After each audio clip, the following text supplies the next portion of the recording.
Excellencies, honorable ministers, distinguished guests, official delegation representatives, ladies and gentlemen, good morning.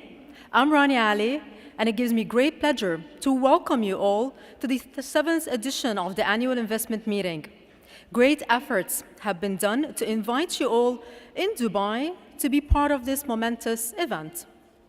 I would like to thank the ministers, ambassadors, head of international organizations, foreign dignitaries, as well as the distinguished representatives of the private sector, the global FDI experts, our sponsors, supporting partners, the media, and the thousands of participants for being with us at the Annual Investment Meeting 2017, enriching our deliberations and interactions. It is most rewarding to see so many countries from around the globe converging to Dubai to attend this year's 7th edition. With 55 ministers and many delegations from more than 120 countries, honoring the United Arab Emirates with their presence, accompanied by large delegations of government high officials and businessmen. The annual investment meeting is the world-leading FDI platform, organized by the UAE Ministry of Economy under the patronage of His Highness Sheikh Mohammed bin Rashid Al Maktoum, UAE Vice President, Prime Minister, and ruler of Dubai. It is the compass that guides investors from all over the world and shows them where it's best to explore investment opportunities based on the latest FDI trends. The annual investment meeting in Dubai connects East and West, serves as a gateway for investors to see the world with a clearer perspective and armed with the investment knowledge they need. Our theme for this year is International Investment Path to Competitiveness and Development, which will discuss how to attract the right kind of international investment that would contribute to the competitiveness of national economies. It will shed light on the special role of foreign firms in enhancing a country's competitiveness. We are very honored in the 7th edition of the annual investment meeting to have Abu Dhabi government as our host city partner. Their support reflects the position of the Abu Dhabi government aimed at strengthening efforts of the relevant government agencies to attract foreign direct investment to the Emirate. And now, let's watch a short video.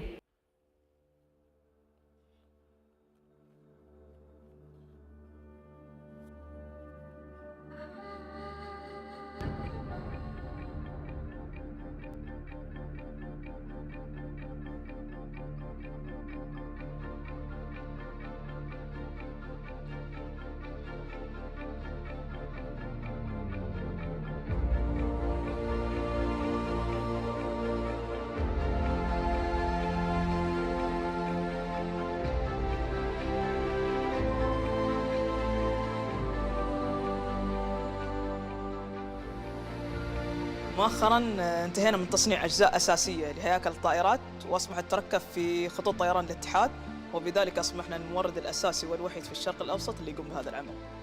فخورة وسعيدة لما شاهد طائرة تطير في السماء ربما تكون تحمل أجزاء صنعت بأيدي إماراتية.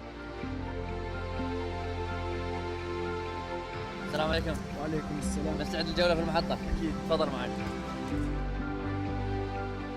حاليا تشهد دولة الإمارات وخاصة المنطقة الغربية تحول كبير في مجال إنتاج الطاقة، ولا شك أن وفرة الطاقة الشمسية اللي تتميز فيها المنطقة تعطينا الفرصة أن نحن ندمج مصادر الطاقة المتجددة إلى منظومة إنتاج الكهرباء في الإمارات، بالإضافة إلى إيجاد حلول عملية وتكنولوجية ليس فقط للإمارات ولكن للعالم أجمع. I think not only the culture but the people here are very welcoming, and I've definitely seen a lot of the Arabic culture and really gotten a strong feel for that. اللي يميز التجربة السياحية في إمارة أبو ظبي تنوع الوجهات والمقاصد السياحية اللي فيها. اليوم الخدمات السياحية اللي تقدمها أبو ظبي خدمات عالمية راقية. التجربة اللي تميزها يعني يقارنها السائح بوجهات عالمية.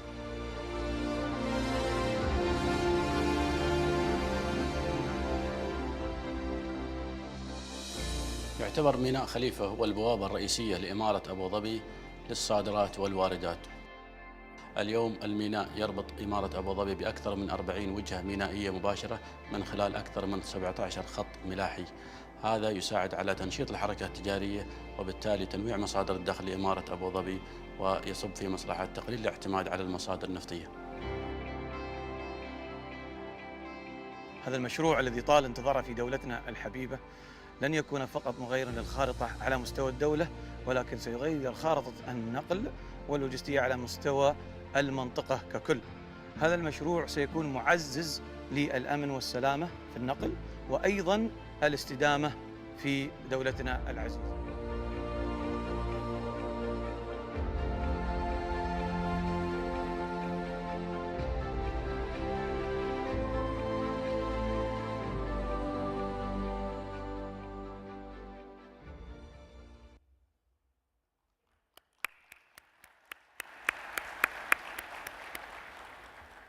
And now it is with great honor that we present this year's FDI report sponsor, Abu Dhabi Global Market. Abu Dhabi Global Market is a world-class financial center for local, regional, and international institutions. It is focused on creating a sustainable business and financial ecosystem where local companies and international entities can grow together, furthering the growth of the financial services sector in the UAE as the country becomes an even greater hub for financial commerce. Now let's all watch a short video from Abu Dhabi Global Market. Abu Dhabi has transformed itself into a thriving business hub.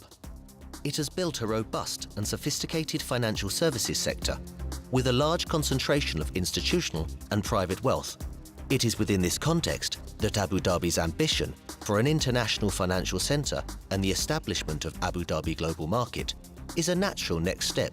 ADGM encompasses 3 independent authorities, ensuring a well-regulated and business-friendly environment. The use of common law at ADGM will allow for direct connectivity with other global financial services centres. ADGM is focusing on Abu Dhabi's core strength areas to anchor the establishment of a world-class financial hub in the Emirate. And now let us all please welcome His Excellency Ahmed Ali Al-Saiq, Chairman of Abu Dhabi Global Market, for his speech. Let's welcome him with a very big round of applause. Assalamu alaikum wa rahmatullah wa barakatuh. Your Excellencies, distinguished guests, ladies and gentlemen, good morning. To our international dignitaries and guests, I am honored to have this opportunity to sincerely welcome you to the UAE. Abu Dhabi Global Market, the International Financial Center of Abu Dhabi, is pleased to support the 7th Annual Investment Meeting and to witness the launch of AIM Startup at this conference. Looking around the room, you can say that the global investment ecosystem is very much represented today. World leaders, regulators, deal makers, intermediaries, asset managers, issuers, investors, and professionals. The theme of AIM 2017 couldn't have been more appropriate, considering the unexpected geopolitical and economic events of 2016. Interestingly, 2017 so far has been more stable and markets are been performing well, and we expect a cyclical return and upturn in major economies this year. Notwithstanding short-term volatility and challenges, we are strategically centered in an extremely important region of developing and emerging economies, that is one of the growth engines of the world. Today, developing markets represent less than 20% of the global financial assets, but accounts for 40% of global GDP. By 2050, developing countries will represent 60% of the global GDP, with Asia and Africa being important growth areas. How do we each play our part to identify the opportunities and channel the resources, innovation, and investments to the economies that will continue to contribute to the real GDP growth worldwide? As a major economic center for the MENA region and an international trading nexus for the East and West, the UAE's success is underpinned by a number of integrating factors, from leadership, political stability, international financial regulatory regimes, leading innovations in infrastructure. Complementing this collected success is our commitment to help foreign investors and local sectors connect the dots between trade, investments, and development. Foreign direct investment has indeed been a great impetus and one of the key factors in fostering economic growth. In our journey to build a sustainable future, we are also pleased to achieve several first inventions in clean energy and in usage of solar power and in medical inventions. They are all proudly made in the UAE. Our leaders and government will continue to focus wholeheartedly on diversification, local talent, financial services, innovations, and entrepreneurship initiatives to achieve our long-term ambition for the country and a sustainable, better life for our people. In furthering this, ADGM was established by UAE federal law to support the long-term economic growth of the UAE.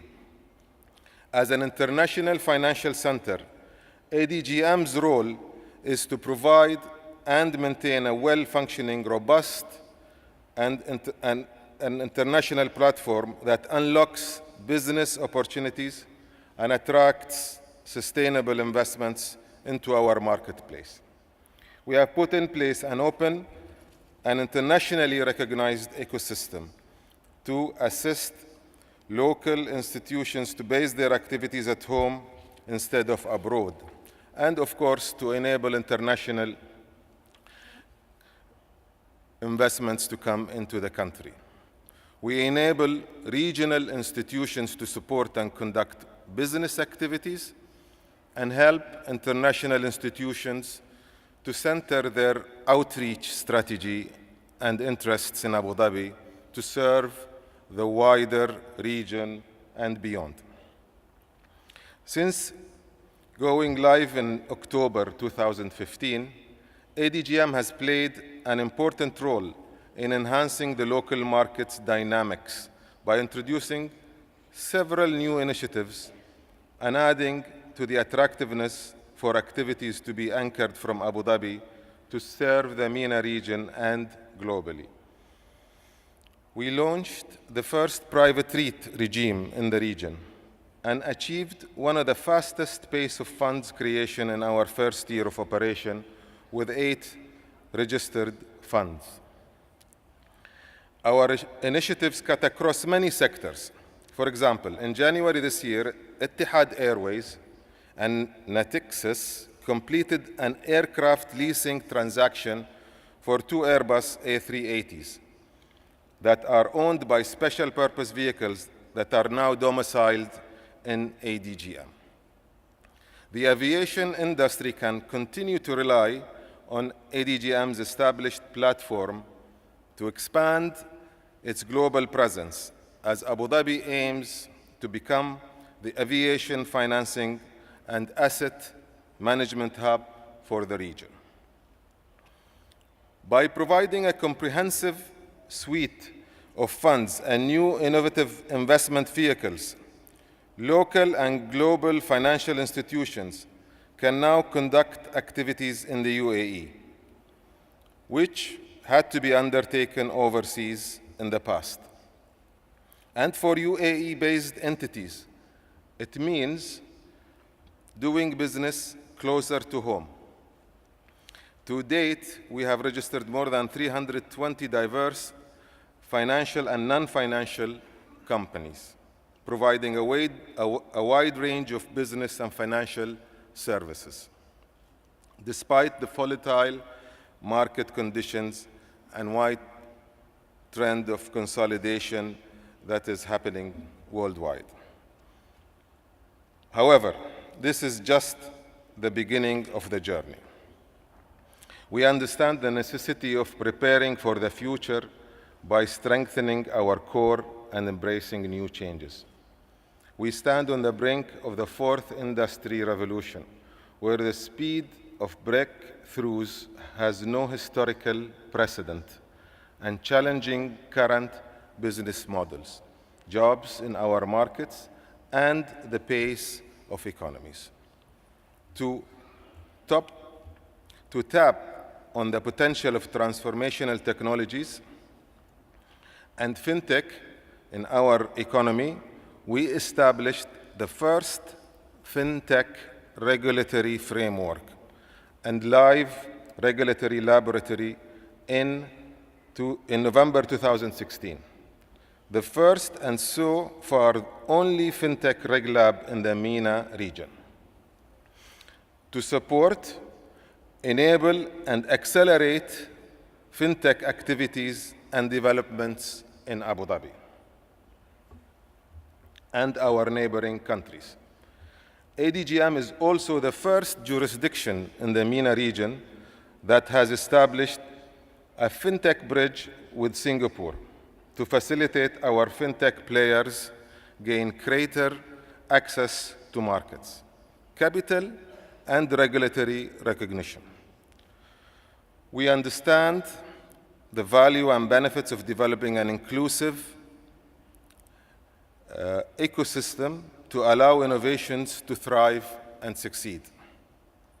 For our Reg Lab, we have received numerous applications from local and regional stakeholders, including applications from Singapore, US, and the UK. In October this year, ADGM, I'm pleased to announce, will be hosting its inaugural FinTech Abu Dhabi Summit, together with key Abu Dhabi institutions and global partners. As a global citizen, we will continue to work closely with local and international strategic stakeholders and partners under the stewardship of our leaders and our board to enhance the competitiveness and sustainability of our economy. We look forward to strengthening our partnerships with like-minded economies, and may this week be the beginning of new friendships and potential collaborations. I wish you a very rewarding and engaging meeting. Thank you very much. Thank you, Your Excellency Ahmed Ali Al-Sayegh, for your speech. We definitely look forward to building new friendships and relationships throughout this year's aim. Ladies and gentlemen, we now proceed to the Global Leaders Debate. Business leaders, senior public officials, and heads of international institutions and academia, representing some major stakeholders of the international investment community, will be invited to take part in this important session. The debate will be focused on international investment, path to competitiveness and development, the theme for this year's annual investment meeting. This Limelight session will discuss and share views on the role of foreign direct investment in fostering competitiveness, growth, and development in countries in general and growing markets in particular. And now I would like to introduce the moderator and the panelists for the Global Leaders debate, and if I can ask them all to join me on stage once introduced. Our moderator is Mr. Karim Tanir, Managing Director and Head of Investment Banking, MENA region at JP Morgan Chase & Co. And our esteemed speakers are His Excellency Khalifa bin Salem Al Mansouri, Acting Under Secretary of the Abu Dhabi Department of Economic Development, Mr. John Danilovich, Secretary General of the International Chamber of Commerce, Mr. Mish'al Hamid Kano, Chairman of the Kano Group, Mr. Mukisa Kutui, Secretary General of the United Nations Conference on Trade and Development, President Rustam Minikanouf, President of the Republic of Tatarstan, Professor Javier Salamartin, Professor of Economics and co-author of World Economic Forum's Competitiveness Report. Can I have a very big round of applause for our moderator and speakers? Thank you for the delightful introduction, Rania, and Your Excellencies and the distinguished panel speakers. It's an absolute pleasure to be here today. I think we have a very exciting few days ahead of us, and no better than to start with the theme of today's or this conference's topic, which is international investments and its impact on global competitiveness and development. So maybe we'll kickstart the session with a broad question that I would like to put to the panelists and take their views on that. So the question that I'd like to kickstart our proceedings with is, what main elements of competitiveness do you believe will play the largest role in attracting foreign direct investments into host countries? Would that be the legal framework? Would that be the skill sets that are present in that host country? Is it the infrastructure, education, probably quite a few others? Maybe we'll start with His Excellency the President with the answer. Thank you. Ассаламу алейкум ва рахматуллахи ва баракату. Уважаемые дамы и господа, я буду говорить на русском языке. Привлечение прямых инвестиций – это задача любого государства, любого региона. Я буду исходить из своего видения, исходя из того, что происходит в нашей республике. Основные, конечно же, моменты, связанные с привлечением инвестиций, это соответствие законодательства данного региона и обеспечение безопасности и сохранности этих инвестиций. Второе, конечно же, геополитическая ситуация, расположение этой территории и очень важные вопросы касаются инфраструктурного обеспечения и обеспечения квалифицированной рабочей силы. Я считаю, что вот эти параметры очень важны в процессе привлечения прямых инвестиций. Thank you, Your Excellency. I'd like to turn to Your Excellency, Mr. Al Mansouri, and your views on that topic as well. Thank you, Karim. بسم الله الرحمن الرحيم. السلام عليكم ورحمة الله وبركاته. صبحكم الله بالخير. Good morning, everyone. You talk about competitiveness and what attracts FDI to countries, to host countries. Historically, especially for developing countries, it was the abundant natural resources and cheap labor. I think going forward, future proper and suitable infrastructure is one of the key elements of attracting FDI. Also skilled labor, the platform to have the R&D for innovation and being at the forefront of especially we're talking about the fourth industrial revolution, is one of the keys to attract FDI. Not to forget also the stable economic policies, security, being in a geographic position or being in a position to help FDIs expand their markets. I think those are some of the key attracting points to host countries for FDIs.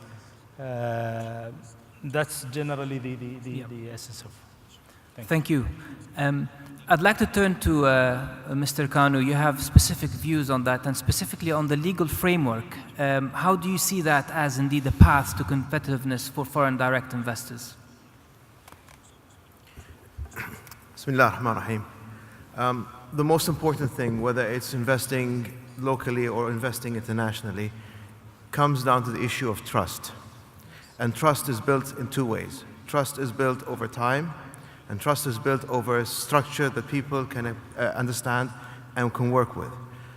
The legal system is an important aspect of that trust. How do I structure the legal system so that the people can interact with it and use it without having to worry too much that it's going to change on me tomorrow? The other aspect, and in terms of investment, as a businessman, I would want to know who I'm working with. Because even if the structure allows me to come in as an independent and direct investor myself into a different country, let's even say a developed country, economically developed country, I still would want to know who I'm working with. Because at the end of the day, if I don't have a bank that I can trust, yes, a legal structure I can trust, a partner I can trust, I'm not going to come in with my money.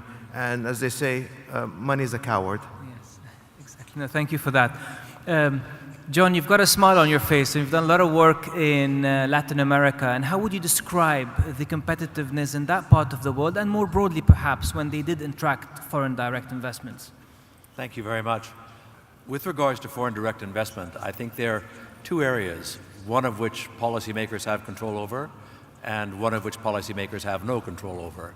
With regards to the no control area, it's a matter of market size and potential. That is what a foreign direct investor sees. With regards to the area over which a policymaker does have control, it refers to a couple of points that have already been mentioned this morning. One is trust and predictability, transparency, and efficiency. The investment climate is critical for a foreign direct investor and for foreign direct investment. There must be a stable business environment with stable regulations and strong and consistent and predictable and transparent government support. If all of those elements are there for foreign direct investment, it can encourage investment and it can increase investment, and that is always to the benefit of both the investor and to the recipient. So those are the two major areas that I would look at. No, thank you. I think it's a pretty consistent theme by the sounds of it on the panel. Maybe I would like to turn to Mr. Kitui and your views as well under the United Nations auspices. Well, thank you very much. I think there is no single size that fits all. What the investor looks for in extractives is very different from what the investor looks for in service investment, for example. If you look at statistics from last year, the last 3-4 years, the largest FDI flows into Africa were into Democratic Republic of Congo and Mozambique, which have very weak institutions, which have very weak regime on investment policy, but because of abundance of natural resources. But if you look at the global picture, the largest drivers in investment today are in the services, particularly electronic commerce services, value added, and financial services. And there, the infrastructure of broadband inclusion, they're competitively priced, and of course, clear rules on liberalized capital markets, capital account, on ease of repatriation of profits are important drivers. But across the board, the most important consideration for a long-term environment of FDI investment is clarity of the political leadership in the host country. If countries are clear about where they're trying to go, the investor finds their interest consistent with what the country is trying to do. And that is sometimes reflected in clear bankable projects and clear understanding of what should be expected of the state vis-a-vis the investor. Thank you. And maybe finally, we'd be interested to hear your perspective, Xavier, on that point. Okay, I think it's very hard to put all the FDI in one basket. FDI has changed dramatically over the last 3 decades. We used to live in a world in which FDI was essentially seeking for natural resources and going from north to south. Today, there's many kinds of FDI that seeks to implement companies in local markets to get a market share. We have FDI that seeks for exports, seeks to get efficiency of a big of a part of a big value chain. And therefore, because FDI has changed dramatically, I'm afraid that academia doesn't really have strong views of what determines FDI, because many of these things are new. Again, it used to be north to south, now it's south to south, south to north. So we live in a new world, and therefore lessons we don't have very strong lessons. Now I work with a World Economic Forum, and we use data on tens of thousands of companies, surveys from companies, and we get heterogeneous answers as to what determines what the decisions as when it comes to FDI. I don't think there is a very clear pattern. But I would say that there are two broad areas that one should work on. One is competitiveness. It's not that FDI creates competitiveness, it's that FDI goes to competitive countries, competitive in the way that we define at the World Economic Forum, and some of the lessons have been already mentioned: stable governments, clarity of rules, infrastructures, human capital, well-regulated. All of these things matter, and they matter for competitiveness of local companies as well as to attract FDI. So all of this is true, but there are specific things that matter for FDI, like for certain kinds of FDI. For example, FDI that tries to implement to get market share in a country, what matters to them is the ability to expand, right? The rules regarding creating new branches, the implications or the regulation regarding local content. Do you need local capital? Do you need to buy? Do you force companies to hire local people, local inputs, and obviously the ability to repatriate capital? All of these things are regulations that are specific for FDI, and of course, all of these things are going to matter. But again, what matters to different kinds of FDI is very different. As was already pointed out, FDI that goes to look for natural resources is very different from FDI that's seeking to implement to get market share, and therefore we shouldn't be really talking about all of them in the same. Thank you, Javier. I mean, you've raised a lot of interesting points. Mr. Kano, do you have a comment there, I sense?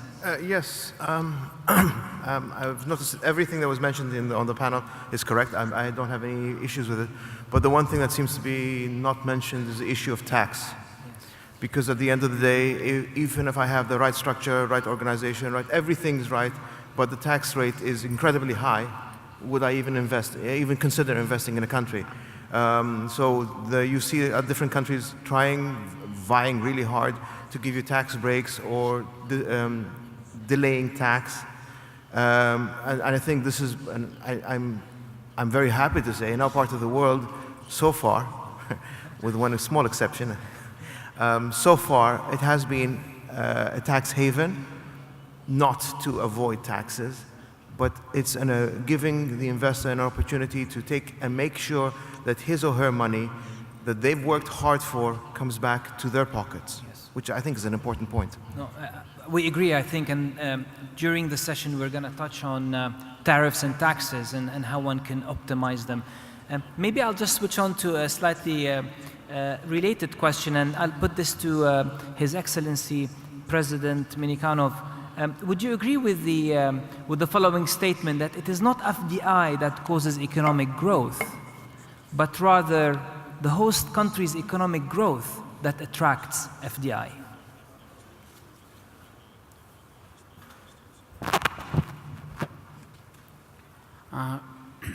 Что касается привлечения прямых иностранных инвестиций, как это связано с ростом экономики, но я исхожу из нашей позиции, нашей республики. Я считаю, что это очень позитивный фактор, когда в территорию, в регион приходят иностранные инвестиции. Это говорит о том, что ты уже придерживаешься тех международных стандартов, и к тебе есть доверие. Во-вторых, ты создаешь комфортные условия, чтобы инвестиции шли к тебе. В-третьих, прямые иностранные инвестиции – это еще и новые технологии. Прямые иностранные инвестиции мы привлекаем в те направления, где мы имеем некий вакуум, или, то есть эти направления не очень развиты.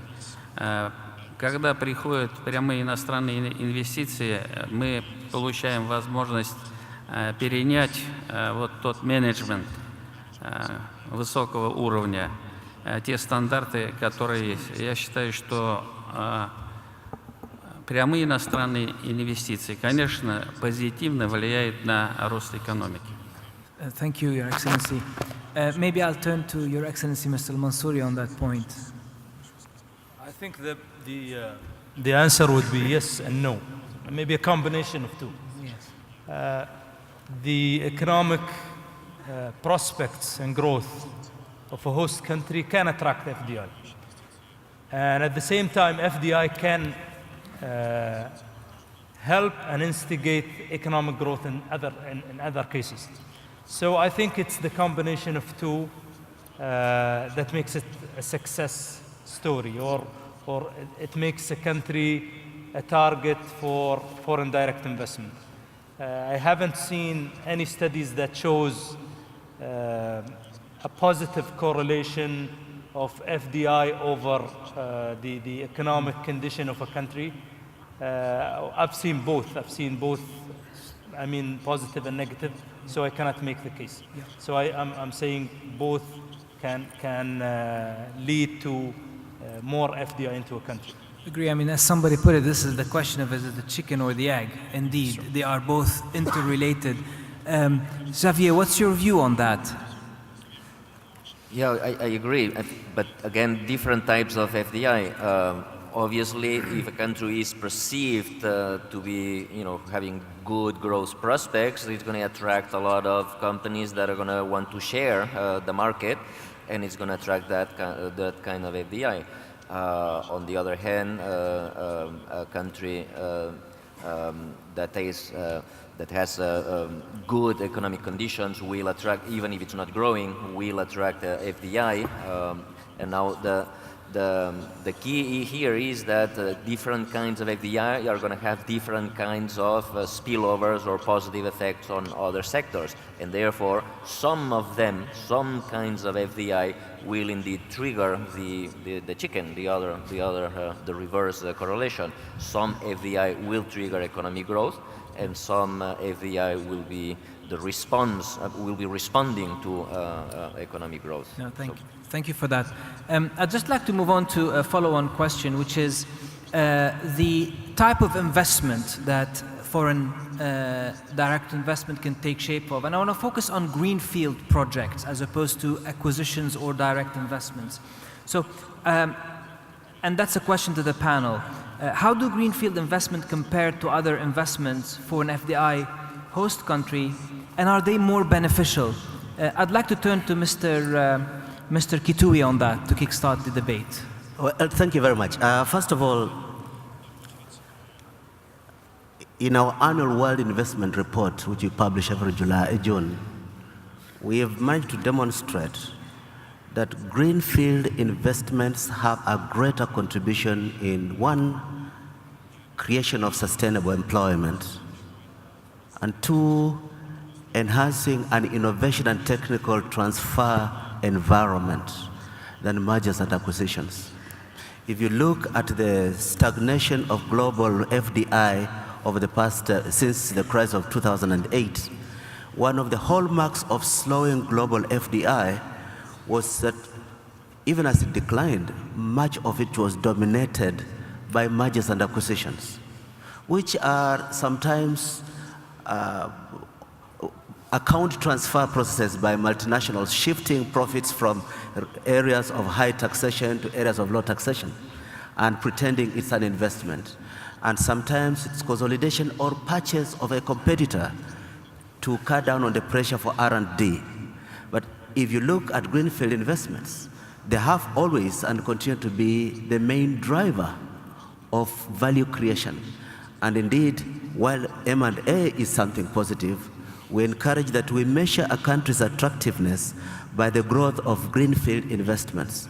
And that's why there's so much hope now we're seeing in transition economies, particularly in Kazakhstan and Russia, and then in developing Asia, a return of higher quality greenfield investment as opposed to the mergers and acquisition of the past 5 years. Thank you. Your Excellency, Mr. Mansouri, I'd like to turn to you because I see you're nodding in agreement with Mr. Kitui on that point. Actually, I'm echoing, and I totally agree. I think greenfield investment have greater impact on economic growth than merger and acquisition. I've seen so many studies. He mentioned, actually, he covered the most of it, the sustainable employment, knowledge transfer, and having a long-term effect rather than merger and acquisition, which happens to be for different reasons. And I would say it's still positive, but greenfield has much more effect on economic growth in terms of as a direct investment, FDI. Thank you.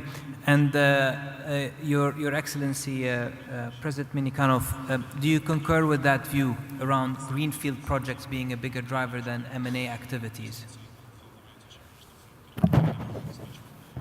Я согласен с этой позицией, потому что мы последние 10 лет очень серьезно обращаем внимание на инвестиции в Greenfield. Вот в настоящее время мы имеем где-то 100 площадок в республике, где наша задача создать хорошие инфраструктурные возможности, дать хороший налоговый режим, обеспечить подготовкой кадров. И, конечно же, вот эти площадки мы выбираем в тех депрессивных территориях, где нужно создавать рабочие места. Я считаю, что это хороший задел на будущее. Yeah. Thank you. John, I'd like to turn to you and maybe shift the dialogue towards the multinational companies and the impact of their investments in a host country with regards to developing human capital, whether that's education, training, new standards of operations. What's your perspective on that? And secondly, do MNCs seize that development as a burden, or is it really now a de facto must-have for you to really be able to operate as an FDI in a host country? You know, this is a really interesting subject, the relationship between the multinational corporations, the MNCs, and local activities, because it is very much of a synergistic give and take relationship between all of them. Of course, the multinationals, perhaps initially in many cases, have a requirement and a necessity of training locals to have them learn the type of jobs, the efficiencies, capacities, capabilities that are necessary to perform the various functions that the MNCs have in mind. But shortly thereafter, there is a growth process which goes on amongst the people who have been trained in their acquisition of skills and proficiencies and their ability to contribute to the MNCs in and of their own right, and for them to start their own companies. Their own activities as an outgrowth, as perhaps a hub and spoke activity. We've seen that in many areas where there have been MNC development where local industries have grown up alongside the MNC or as a result of the MNC to complement and in turn have created their own industry. So this sort of synergistic education sharing, knowledge sharing, competency sharing is something which is very important. Often it is initially from the MNCs themselves, but shortly thereafter, certainly in an interconnected world, local groups, local companies, local individuals are learning how to develop in their own right. And this is hugely important for the growth of a domestic economy. So you do not see an MNC as a transitionary role. They start, they should continue, but at the onset, their role should be a lot more impactful with regard to these points. You know, we've seen so much evolution in MNCs. MNCs themselves are changing entities as they develop around the world. They may start out as one thing. They may have started out as one thing 20, 30, 10 years ago, but they also evolved. And they also evolved because of the impact that locals have had on their evolution. And I'll turn to Mr. Kani. What's your perspective on the behavioral aspect of MNCs towards a host country as an FDI? We have to go a bit back into history to understand how this process begins. The process begins by the MNCs coming and setting up over here thinking, I really don't need anything to do with the local companies or the local economy. Gradually, by force, through the governments, telling them, no, you have to understand that you have to take on part and parcel of the economy in terms of its natural capital from the human capital. But it's moved on, fortunately, to that most MNCs now understand that utilizing of growing, teaching, making the local cadre understand the importance of raising their game, raising their standard, creating new opportunities for them, not just for the MNC, but also for the national himself or herself to be able to go out and take their knowledge that they learned and bring it into the economy. Now, there's a fantastic benefit from this because our standards become higher and higher and become more world-class, and that's more important than anything else. It's not just opening up a company here or there. That's secondary. It might be important for the individual himself, but for the economy to grow up and create a better standard, these MNCs bring in world standards with them. And when they get over the idea that this is a tax burden, because initially that's the way they think of it, but they understand that these people can actually become a benefit for them, can become an ambassador for them, and can help create new waves to enter into different markets they would not be able to get before. They will have to raise the game of the people that they're training and educating. Once they get that, those people come back into the economy, they raise the game as well. So it's an overall win-win for everyone, as long as it's understood by all parties that everyone has to put in an effort. Yes, it's a burden, yes, it's a lot of pain, but eventually everyone benefits because as the economy starts to grow, as the standards start to become more global and more standard, a standard that everyone can understand and can work within, everyone benefits. But it's getting over that hurdle, that initial hurdle, because the first part of it is immediately hits your bottom line, yes. And most people or most companies don't like that. Yeah. No, that's fair enough. So an element of patience and long-term strategy is required on the part of the investor. Maybe I'll turn to you, Xavier, on that point. It is a win-win, but with patience, I suppose. Yeah, I think it's another chicken and egg problem here. The multinational corporations go to countries, as we said earlier, for a variety of reasons. One of them is the existence of the right kind of human capital. But of course, when they go there, they also affect human capital. And they affect the human capital directly through training, as it was mentioned, but also through certain kinds of externalities. Without realizing, they teach managerial skills to companies that might be, directly or indirectly related. But they also change the institutional environment. Let me give you one example. A country that is dear to my heart for historical reasons is Spain. Spain used to have a very strange institution called siesta. People stopped working at 1 p.m., didn't do anything until 5 p.m., and then people started working at 9 in the morning, right, until 1, and then they relax, they go to sleep until 5, and then they start working again until 9, which was very, very, very, very inefficient. That now has almost disappeared, and the reason is multinational corporations, right? When the Germans went to Spain, they say, what the hell is this siesta thing? No, you have to work in the middle of the day. So they transformed the human capital through the changes in customs, in changing in the way they operate. So yes, there is two ways. Now, the empirical evidence on the effects of human capital, and in particular on wages and employment, is less clear. It is true that multinational corporations pay higher salaries, but it's not clear that they actually that we don't know whether this is because they select better people, and therefore, on average, they pay higher salaries because they attracted better people. These people would have made better salaries in other places, and it's not clear what the net effect on employment is. Now, if you take a local plant owned by a local corporation, and that is bought by foreign capital, it is not clear that at the end employment is created on net.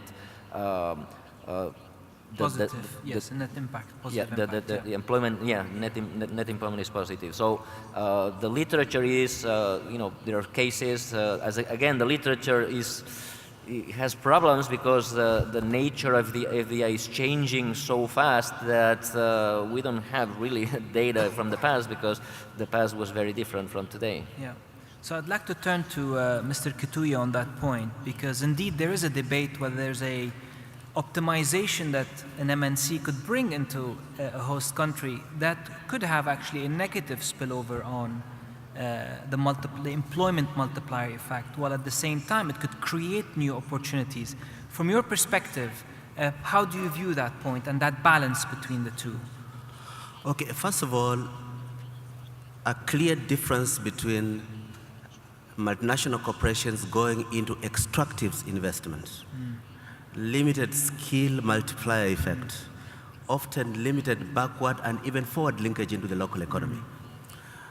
That's very different from services sector, whether financial or electronic commerce, where there is much greater expansion on employment creation through the investment and much more direct linkage with the particular backward linkage to the local economy. But having said that, there's also the character of what kind of engagement by the MNC. For example, 2/3 of global trade is driven by multinational corporations.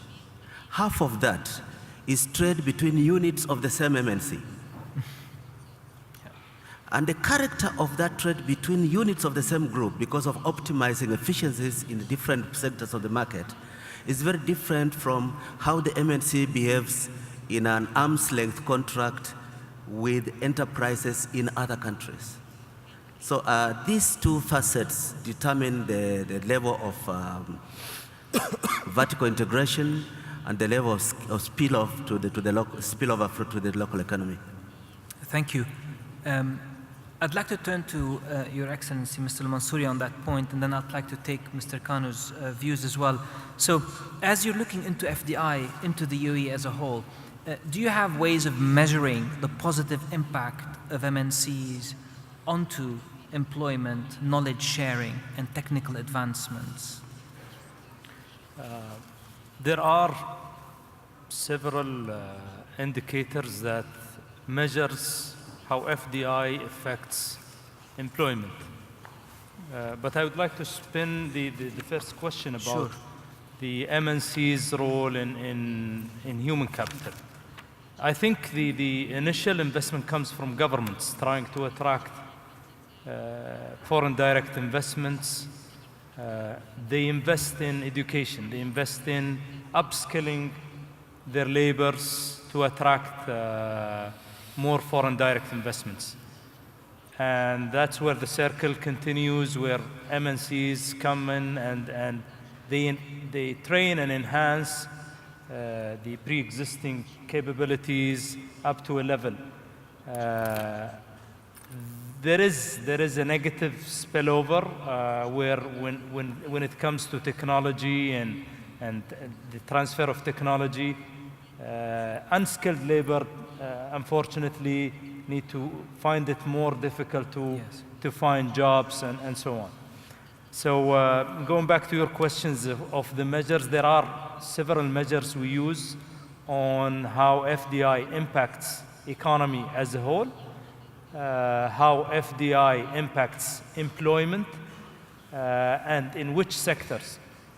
Because I would think if a government or a country specifies certain sectors for foreign direct investments and gives incentives, we need to have the right measures to see how positive FDI can impact the economy and in those certain sectors.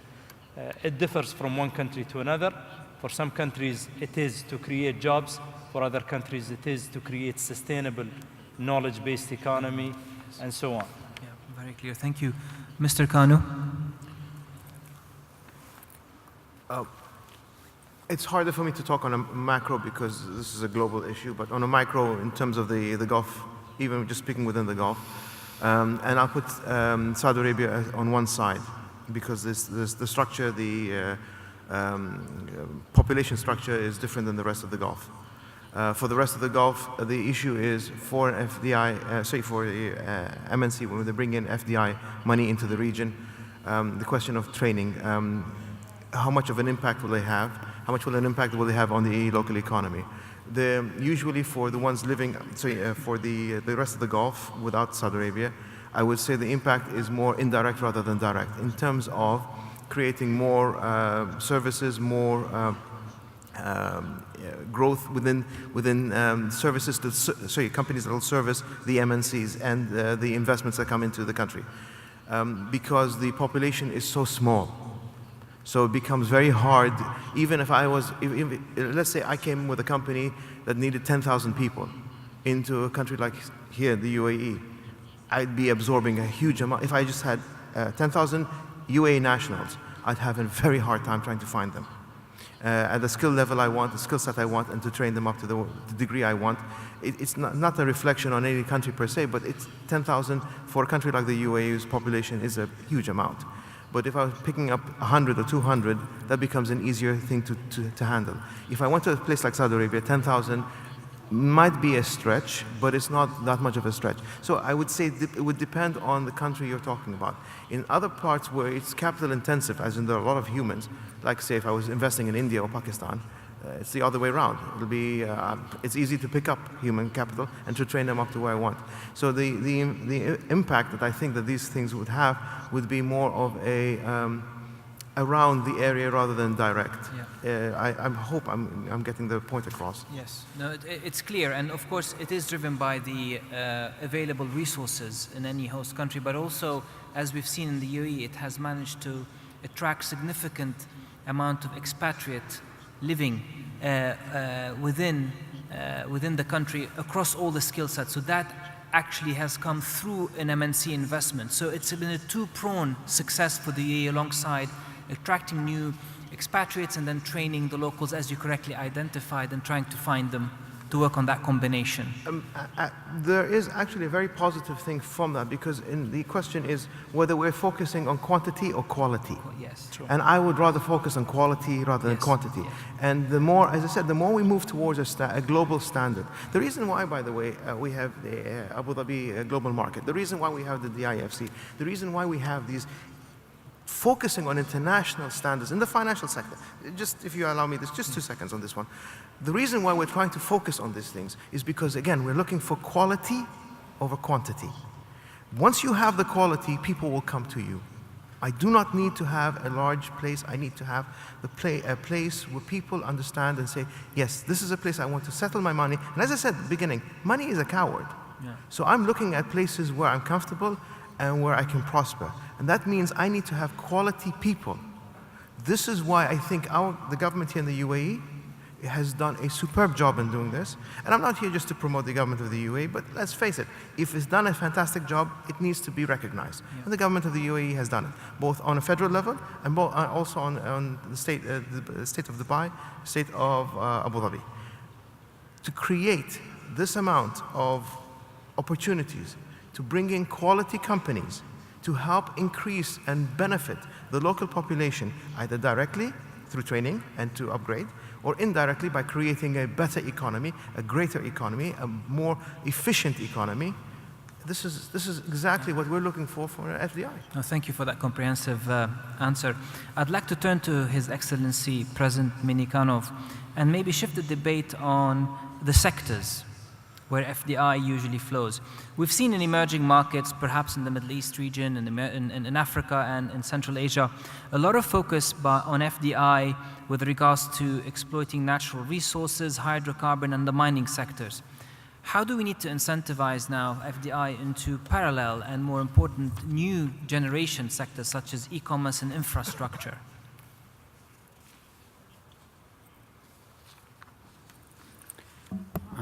Что касается привлечения в новые сектора, я могу сказать, что есть такой большой проект в нашей республике. Это создание крупного IT-центра. Он называется Иннополис. Там уже работает и особая экономическая зона, работает и университет. Конечно же, самое главное для привлечения инвесторов в эти направления, конечно, надо готовить в первую очередь инфраструктуру и подготовка персонала. Очень важны вот эти обучающие центры, ресурсные центры, университеты. И вот предыдущий вопрос, как ТНК влияют и как эти вопросы решаются на местах, я на примере нашей республики могу сказать, что мы с ними подписываем соглашение. Мы должны понимать, какой персонал и сколько их нужно. И для этой задачи мы вовлекаем наши высшие учебные заведения. Но самый главный вопрос не специалист высшей квалификации, а о рабочих профессиях. Поэтому стандарт ТНК очень высокий. Исходя из этого, мы уже вот создали 20 таких ресурсных центров, и в ближайшее время мы еще 10 таких создадим. Но эта работа идет вместе с ними, потому что государство берет на себя расходы по содержанию, по переоснащению, но основные компетенции, которые нужны для них, они привносят сами. Поэтому у нас, конечно же, инвестиции привлекаются в основном в обрабатывающие секторы, но мы сегодня очень активно работаем в рамках IT, в рамках новых материалов, в рамках робототехники. Но это связано обязательно, конечно же, с высококвалифицированным персоналом. Thank you. John, I'd like to turn to you, given again your experience in emerging markets, and particularly in countries that were driven predominantly by mining and the oil sector. So have you seen and do you witness this movement away from these traditional markets into new markets? I think very much so. With the weakness in commodity prices, we see a definite shift away from those traditional industries towards e-commerce and towards infrastructure. In fact, the World Bank says that there's tremendous potential growth for trade and services. The internet has changed the very fabric of the whole world economy, in fact. Over 90% of SMEs that export on eBay have seen tremendous exponential growth in their markets. And this is a vast market, not only in the developed world, but more potentially in the developing world. So e-commerce is, in a way, very much, we see this in all the big name companies that you're all aware of, whether they be Chinese or other companies, certainly in China and in the United States. These companies have grown tremendously over the last decade, and quarter by quarter also show tremendous growth even now. So I think this is something where all of us need to focus our attention. Great. Yes, Mr. Kitui. Yes, if I may just share some specific statistics from World Investment Report 2016. there has been a very dramatic decline in FDI into primary sectors. In Asia and Oceania, it's down at 2.1% of all FDI is into the extractives and primary resources. Latin America and the Caribbean, 22%. The largest is Africa, 28.1%. But a whole 70% of FDI into developing Asia is into services, 50% in Africa. Now, the character of these investments, of course, becomes dramatically dependent on the particular sectors you're going into. With the growing importance of e-commerce, the digital infrastructure, clear, competitively priced, fixed broadband, for example, and proper, predictable financial market system are the major drivers of who goes in addition to the skill sets. Now, it may be true that the investor in MNC is looking to bring in certain skills, but it helps a lot if a country has the core human resource development levels that just need limited tweaking to get to the kind of skill set that is required. So when you have the ecosystems like in Bangalore, you have already the basis on which you attract others. You're competitive in multiplicity of languages and geographical location. If you're doing back office operations, where you are on delivering audit services when others go to sleep is critically important. So all the ecosystem has all these different components and affecting differently the different countries. That's a very comprehensive answer. Thank you. Your Excellency, Mr. Mansouri, are you seeing the same theme developing in the UAE as well? I think the UAE is no different than the other parts of the world. We've seen sort of shift on even in our target sectors.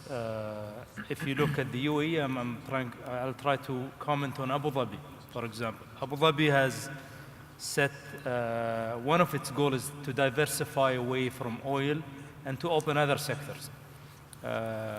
Cultural tourism, for example, is one of the sectors. Healthcare, putting the right infrastructure like seaports and airports, highways.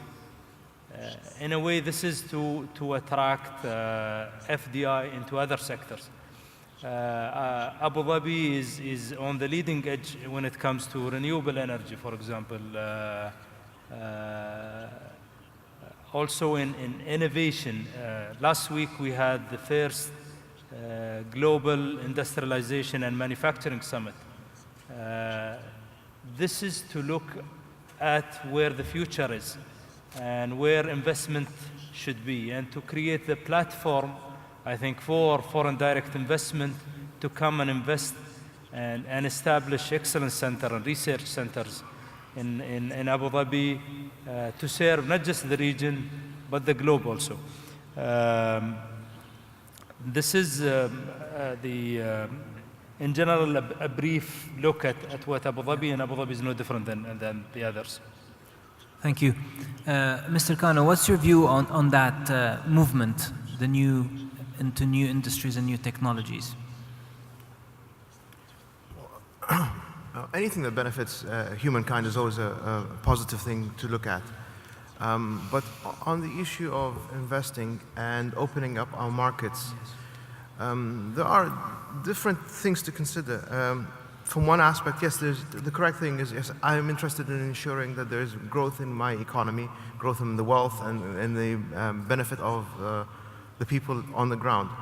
But I also have to wonder to what degree, what type of tax will I have to pay to allow these companies into my market? One of the taxes that becomes an issue as a businessman, and I'm telling you this because this would affect me, is if I open up my markets too much to the FDIs, do I open up, do I actually kill my current local businesses? Because they're coming, there will be the 800-pound gorilla coming into my market. Can I defend myself? Yes, I want to upgrade myself to the point that I can defend myself, but not to the point that I'm now open and somebody can come in and easily overtake me. So there has to be a balance in terms of what I allow into my economy and what I don't. And by the way, if people think this is protectionism, and there has to be some sort of protectionism, and protectionism exists all over the world. So if anyone says this doesn't exist, even in the most open economies, you have protectionism.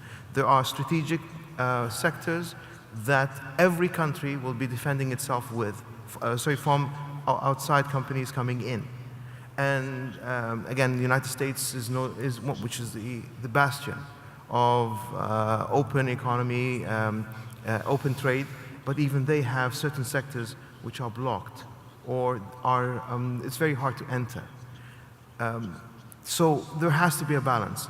Yes, on the one hand, I do want the monies to come in, but on the other hand, I want to make sure I give enough growth space for my local companies to be able to breathe.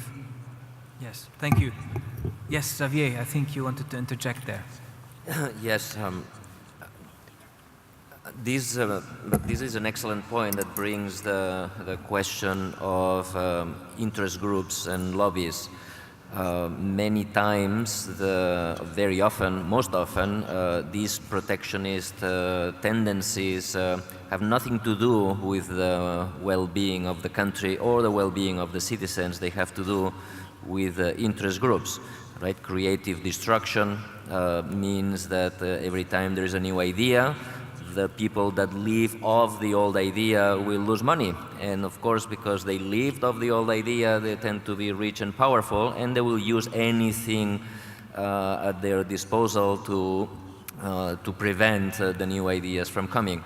And therefore, it is a tricky thing because you know, we see this today in many countries, including supposedly free countries with Uber, right? Yes. The reason why Uber is not being implemented in many countries is not that it's a bad idea. It's that the taxi lobby is very powerful in some countries. This is the old ludist movement all over again. And countries have problems when the ludists lose. I want to make another point that it has not been discussed, and it has to do with migration and migration rules, which is now a hot topic in the United States. One of my favorite sentences by Bill Gates was when he was asked whether he thought China would eventually overtake the United States. And he says no. The reason is that growth is essentially, at the end of the day, the engine of growth is ideas, technology, ideas. And ideas come from people. And then the reporter said, well, China has more people than the United States, and therefore eventually they will have more ideas and they will overtake. And he says wrong. He says China has 1.3 billion brains. That's true. But the United States has 7 billion brains. The population of the United States is not 7 billion. 7 billion is the population of the world. But he said, but the United States is open to every brain in the world. Everybody is welcome here, and that is our strength. Okay? People were discussing earlier the lack of human capital in certain countries, the strength of countries, and I think Bill Gates made this statement before Trump. Yes. But it's a very important statement, yes. Right? No, if you rely on the brain capacity of humanity rather than the brain capacity of your own country, you are in much better shape. No, I'm glad you brought up that point, because this is some of the challenges we wanted to really also address. There's a lot of positives around, obviously, FDI, but we have seen this sense of rising of protectorism. And yes, as the panelists have mentioned, it is out there, and in the case of the current administration in the United States, it's becoming a little bit more vocal about it as well. Does the panel feel that this new trend of immigration, of protectionism, of self-inward trade going to last for longer? Maybe I'll turn to John to take that first question, and then I'll run with the rest of the panel. I hope you're not asking me because I have an American accent. Not at all. This is an equal question to all the panel. I'm glad to hear it. I think you used a very interesting adjective in your preamble, which was the current administration of the United States. It is not the permanent administration of the United States, and neither is it consistent with all previous presidents of the United States with regards to immigration, and primarily also in most instances with regards to protectionism.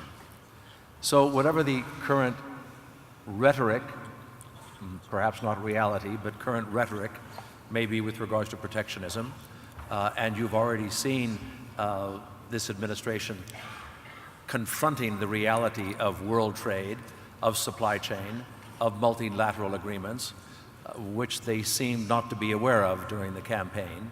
But now that they are confronting the reality of world trade and how world trade is actually created and has been structured for the last many decades, their ability to deal with this is far different than the rhetoric of the campaign.